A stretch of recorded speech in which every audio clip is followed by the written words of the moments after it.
The office elevator dinged open with a polished chime. Out stepped the new regional manager, slick suit, shiny shoes, latest iPhone in hand. His name was Blake Weston, and he carried himself like he owned the world. Down the hall, a janitor knelt quietly, scrubbing the marble floor with a worn-out brush. His clothes were faded, his hands rough, and in his pocket, the faint glow of a cracked old Nokia phone flickered, half-screen dead, keypad held together with tape. Blake stopped, tilted his head, and smirked. "Man, you still using that thing?" he said, laughing loud enough for others to hear. "How do you even text on that fossil?" The janitor looked up, smiled gently. "It still works," he said simply. "That's all I need." Blake rolled his eyes and strutted off, voice dripping with arrogance. "No wonder you're still mopping floors." The other employees chuckled, pretending not to notice the pain in the janitor's eyes. That night, as everyone left the building, the janitor stayed behind, alone. He sat on a plastic chair, holding his old phone, staring at a small, faded photo of a young boy smiling. On the back, written in shaky handwriting, "See you soon, Dad." No one knew who he really was. No one knew the truth that would turn their world upside down. The very next morning, the sun rose slowly over the city skyline, pouring golden light through the glass walls of Weston and Cole Enterprises. It was a place where ambition buzzed louder than honesty, and image mattered more than heart. Every day, Samuel Brooks, the janitor, arrived before dawn. He swept, mopped, and fixed what others broke, all without complaint. His old Nokia beeped at 6 a.m. sharp, his alarm tone barely audible through the cracked speaker. He didn't need much, just his morning coffee, a quiet smile, and the memory of his late wife to keep him moving. He'd once been someone else, someone important. But no one here cared who he used to be. Blake Weston, the new regional manager, was obsessed with appearances. His designer tie cost more than most people's rent, and he made sure everyone knew it. He strutted through the hallways, coffee in one hand, iPhone in the other, barking orders. When he saw Samuel again cleaning the lobby, he stopped. "You missed a spot," he said sharply. "And for God's sake, get a new phone. You're embarrassing the company with that thing." Samuel looked up and smiled faintly. "Sir, I use it to call my son. It's all I need." Blake sneered. "Your son, huh? Maybe teach him to buy you something modern next Christmas." The laughter that followed echoed down the hallway. Samuel said nothing.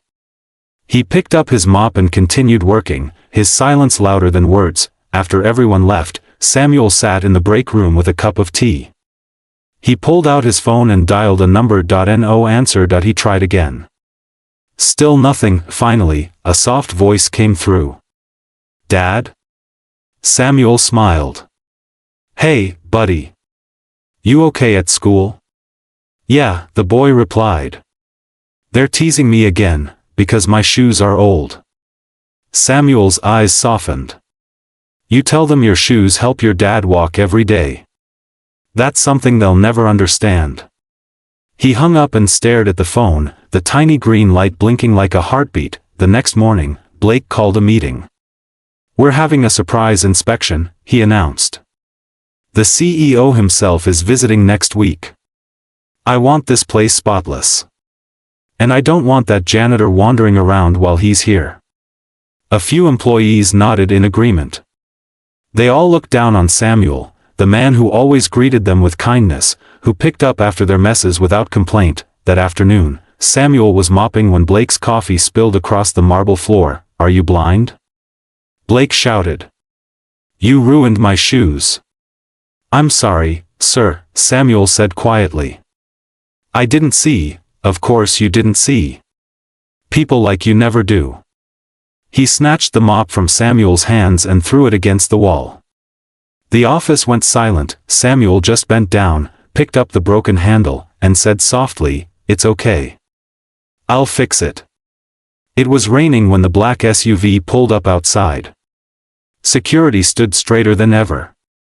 Blake adjusted his tie 3 times, practicing his smile in the reflection of a glass door. A man in his 60s stepped out, gray hair, sharp eyes, dressed in a plain charcoal suit.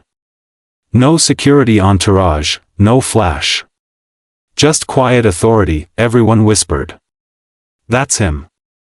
That's Mr. Cole. The owner. Blake nearly ran to greet him. Mr. Cole. Welcome, sir. I'm Blake Weston, the regional, but before he could finish, Mr. Cole's eyes moved past him, landing on Samuel, who was wiping down the glass wall behind them. Samuel, Mr. Cole said warmly. There you are. The room froze. Blake blinked. You know him? Mr. Cole smiled faintly. Know him? He built this company with me. Blake's face turned pale. Samuel straightened slowly, setting aside his cleaning cloth. Mr. Cole turned to the gathered employees. This man, he said, placing a hand on Samuel's shoulder, was the first to believe in me when I had nothing. We started this company together 25 years ago. The crowd gasped, but Samuel left 5 years ago, after his wife passed. I told him he could return any time. He said he'd come back, but only when he could see what the company had become without titles or power. Mr. Cole looked directly at Blake. So he came back as a janitor. To see who would treat him with respect, and who would not. Blake's throat went dry. Sir, I didn't know, that's the point, Mr. Cole interrupted coldly. You didn't want to know. Silence filled the room. The employees looked down, ashamed. Samuel didn't gloat, didn't smirk. He just smiled and said quietly, everyone deserves respect, sir, no matter their phone, their clothes, or their title. Mr. Cole nodded. Exactly. And that's why from today, Samuel is taking back his role as co-CEO. Gasps again. Blake's iPhone slipped from his hand, shattering on the floor, irony at its finest. Samuel turned to him. Blake, he said kindly, I forgive you. But I hope you learn that a person's worth isn't measured by what's in their pocket, it's measured by what's in their heart. Weeks later, the office atmosphere had changed completely. Employees smiled more, helped each other, and treated every worker with dignity. One evening, as the sun dipped below the skyline, Samuel sat in his office, the same old Nokia still on his desk. It buzzed softly. Hey, Dad, said the voice on the other end. Guess what? They gave me new shoes today, for free. Samuel smiled, eyes glistening. That's because good things come to good hearts, son. Never forget that. He ended the call, set the phone down gently, and looked out the window, at the same building where he'd once mopped floors, now shining in the golden light. Somewhere in the reflection, his wife's smile seemed to shimmer back at him. He whispered, you were right, love. Kindness always finds its way back. And the old Nokia beeped one last time, a reminder that even the simplest things can hold the greatest power.